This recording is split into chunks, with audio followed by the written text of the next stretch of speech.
አምባሳደሩ በኤርትራው መሪ ኢሳያስ አፈወርቂ ላይ ከባድ የፖለቲካ በትራቸውን አሳረፉ። ጉዳዩ በማህበራዊ ትስስር ገጾች ትልቅ የመነጋገሪያ አጀንዳም ሆኗል። ዝርዝሩን የምትሰሙት ይሆናል። በኢትዮጵያ ሌላኛው ድንበር ጦርነት ማንዣበቡን፣ የኢራን አሜሪካ ድርድር በከፍተኛ ውጥረት መጠናቀቁን እና ሌሎችንም መረጃዎችን አካተናል። ሰላም ጤና ይስጥልኝ ክቡራን አድማጮች፣ አብራችሁን ስትቆዩ እነዚህና ሌሎች መረጃዎችን ታደምጣላችሁ። ለቻናላችን አዲስ ከሆኑ ሰብስክራይብ በማድረግ እንዲሁም ቪዲዮንም ላይክ በማድረግ ጀምሩ። በቀጥታ ወደ ዝርዝር መረጃው። ባለፈው ግንቦት 24 ቀን የ2018 ዓ.ም የተካሄደውን 7ኛ ሀገራዊ ምርጫ ተከትሎ የኢትዮጵያ ብሔራዊ ምርጫ ቦርድ ገዢው ፓርቲ ብልጽግና አሸናፊ መሆኑን በትናንትናው ዕለት ይፋ አድርጓል። ቦርዱ ብልጽግና ፓርቲ ከ547 የህዝብ ተወካዮች ምክር ቤት መቀመጫዎች ውስጥ 438 ወንበሮችን በማግኘት መንግስት ለመመስረት የሚያስችለውን ድምፅ አግኝቷል ሲል አስታውቋል። ትግራይ ክልል 37 የህዝብ ተወካዮች ምክር ቤት ቢኖረውም በዚህ ዓመት ሀገራዊ ምርጫ አልተሳተፈም። በሰባተኛው ጠቅላላ ምርጫ ተቃዋሚ ፓርቲዎች 41፣ የግል እጩዎች ደግሞ 8 የህዝብ ተወካዮች ምክር ቤት መቀመጫዎች አሸንፈዋልም ተብሏል። ገዢው ፓርቲ ብልጽግና በዚህ በዘንድሮ ሀገራዊ ምርጫ በአዲስ አበባ ከተማ 20፣ በአማራ ክልል 117፣ በቤንሻንጉል ጉሙዝ 8፣ በጋምቤላ ክልል 3፣ በኦሮሚያ ክልል 167፣ በሲዳማ ክልል 13፣ በማዕከላዊ ኢትዮጵያ 28፣ በሶማሌ ክልል ደግሞ 19፣ በደቡብ ኢትዮጵያ 17፣ በደቡብ ምዕራብ ኢትዮጵያ 17፣ በደቡብ ኢትዮጵያ ደግሞ 35 የህዝብ ተወካዮች ምክር ቤት መቀመጫዎችን አሸንፏል ተብሏል።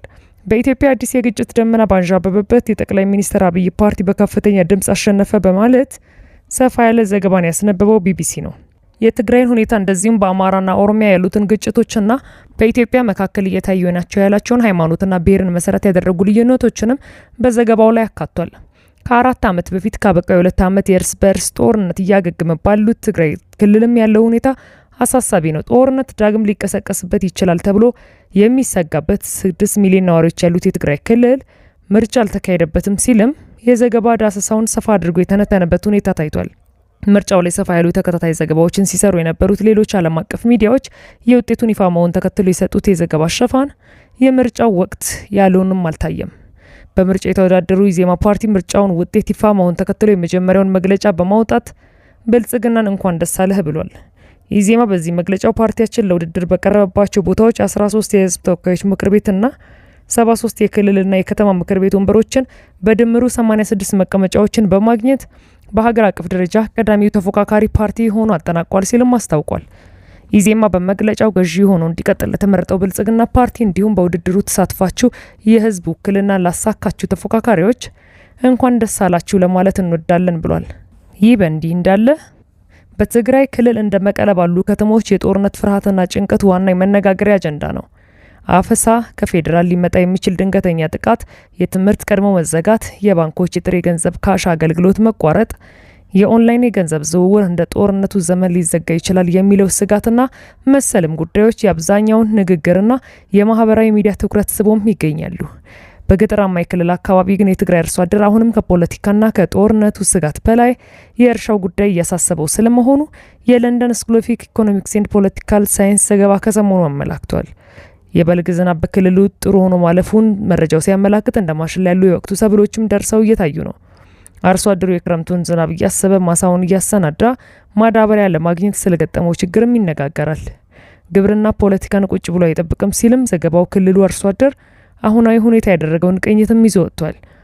መቀለ አሁን ጸጥታና ዝምታዋ የጎላ መሆኑም ሙቀቷም የጠፋውም የትራፊክ እንቅስቃሴ መቀዛቀዙም ታውቋል። 3 እግር ኤሌክትሪክ ባጃጆችም የነዳጅ መኪናዎችን በአብዛኛው በከተማው ተክተው ይታያሉ።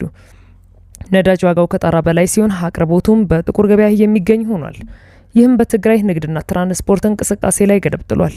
ነዳጅ ከኤርትራ እንደሚገባ ወሬው ቢናፈስም እጅግ በጣም አነስተኛና በጀሪካን ብቻ በድብቅ የሚዘዋወር መሆኑን ይገልጻል።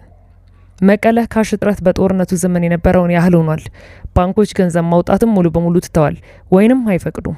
የሞባይልን ዲጂታል ባንኪንግ አገልግሎት እየሰራ ቢሆንም ከአሁን ይቋረጣል የሚለውም ስጋት ነዋሪውን እንዳልተለየው ዘገባው ያመላክታል። በገጠር ግን የጦርነቱ ስጋት ከግብርና ከእርሻው ጭንቀት ጋር የተናበበ ቢሆንም አርሶ አደሩና እርሻው ስለመቀጠሉ ዘገባው ይገልጻል። እንደ ተንቤን ባሉ ወረዳዎች ግብርናው ቀድሞ ከጦርነቱ ያገገመ ሰብልና ምርት የተሻሻለ መሆኑን ዘገባውም ይገልጻል። አበረታች ለውጦች እንዳሉም ይገልጻል። ገላጣ መሬቶችና የከፍታ ቦታዎች ሳይቀሩ በዛፎች በቁጥቋጦዎችና በቀርከሃ ተክሎች መሸፈናቸውም ይታያል። ሆኖም ገጠራማ የትግራይ ክልል ስፍራዎች የመንግስት አልባነት እንደሚታይባቸውና ተቋማት እጅጉን መዳከማቸውን ነው ዘገባው የሚገልጸው። ጉልበት ያለው ሰውና ቡድን በመሬትና በሌሎች ጉዳዮች ላይ ያሻውን እንደሚያደርግም ይገልጻል። ከሀገረ ሰላም ከተማ አቅራቢያ የሚገኘው ግራርሆ የተሰኘው አካባቢም በግብርና በማህበራዊ መሰረተ ልማት እንዲሁም በአካባቢ ጥበቃ እንቅስቃሴዎች የሚታወቅ ሲሆን አሁን ላይ ለመስኖ የሚያገለግል የአካባቢው ግድብ ሆን ተብሎ የውሃ ማስተላለፊያ መሰረተ ልማቱ እንዲነቃቀል መደረጉንም መረጃው ይጠቁማል። ጉልበት ያላቸው አካላት የብረቱ ማስተላለፊያዎችን እየነቀሉ እንደሚሸጡት ዘገባው ያነሳል።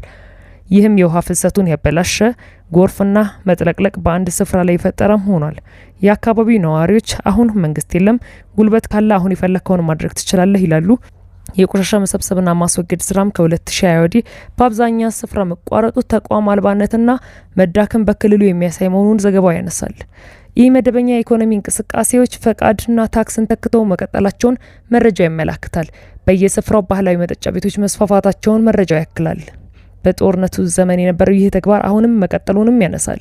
አሁን የማዳበሪያ ዋጋ ለአርሶ አደሩ ትልቁ ፈተና መሆኑን በለንደን ስኩል ኦፍ ኢኮኖሚክስ ኤንድ ፖለቲካል ሳይንስ ላይ የወጣው መረጃ ይገልጻል። እንደ ሀገረ ሰላም ባሉ አካባቢዎች ማዳበሪያ በኩንታል እስከ 13,000 ብር ድረስ እየተሸጠ ስለመሆኑም አርሶ አደሩ ይገልጻል። ይህም በኢትዮጵያ ገበያ እንኳን አሁን እጅግ ውድ የሚባል ነው። አርሶ አደሩ ግን ማዳበሪያ ተቸግሮም ቢሆን ከመጠቀም አልተመለሰም። ባህላዊ ማዳበሪያ ለገበሬው እንደሚቀርብም መረጃ ይጠቁማል። የቀንድ ከብቶች ገበያ በገጠሩ ከፋሲካ በዓል ወዲህ ቀንሶ ቢገኝም መደበኛ ገበያዎች መቀጠላቸውን ዘገባው ያነሳል። በገጠሩ ለእርሻ ጥማድ የሚሆኑ በሬዎችና የእርድ እንስሳት ግብይት ሙሉ በሙሉ በጥሬ ገንዘብ ካሽ ብቻ መሆኑ ሲነገር፣ ከከተማ መስመር አቅራቢያ ባሉ አካባቢዎች ግን የካሽ እጥረት የሞባይል የገንዘብ ልውውጥን ማስፋቱን ዘገባው ይገልጻል። በጦርነት ስጋት የዲጂታል ገንዘብ ልውውጥ የመቋረጥ እድሉ ሰፊ መሆኑ በገጠር ያለው ማህበረሰብ በጥሬ ገንዘብ ካሽ ብቻ ለንግድ የሙጥኝ እንዲል እንዳደረገውም ተጠቁሟል። አርሶ አደሩ የጦርነቱን ስጋት ለመቅደም በሩጫ ላይ ስለመሆኑ ነው መረጃው የሚገልጸው። ወጣት አርሶ አደሮች 50 ኪሎ ግራም ማዳበሪያ በራሳቸው ተሸክመው እንዲሁም በአህያ አስጭነው ከምሽቱ በፊት ለመድረስ ሲፈጥኑ መመልከቱን ተዛቢው ይገልጻል። ምሽት ላይ በመንቀሳቀስ በትግራይ አሁን የማይታሰብ መሆኑን ሲገልጽ ዘረፋና ማጅራት መቺዎች መበራከታቸውን ምክንያት አድርጎ ያነሳል። በገጠር በተለይ ግብርና ግብዓቶች በጦርነቱ ስጋት የተነሳ በቶሎ ገዝቶ ማከማቸት ብቻም እንዳለ ተገልጿል። በክልሉ ያለው አጠቃላይ ምስል ክልሉ በጦርነት ስጋት እየታደነ ስለመሆኑም ያመላክታል ብሏል ዘገባው። የጦርነት ስጋት፣ የኢኮኖሚ ውድቀት መልስ ያላገኙ ቅሬታዎች አሁንም ቀጥለዋልም ብለዋል። ለክልሉ አርሶ አደሮች ግን ከፖለቲካውና ከስጋቱ የሚቀድመው የእርሻው ጭንቀት መሆኑን ዘገባው አስፍሯል። ይህ በእንዲህ እንዳለ ክቡራን አድማጮች ለሰዓቱ ያጠናቀርኩላችሁ መረጃ ይህን ይመስል ነበር። ከጥቂት ሰዓታት በኋላ በሌሎች መደመጥ ካለባቸው መረጃዎች ጋር እንደገና የመመለስ ይሆናል። እስከዚያው መልካም ቆይታ።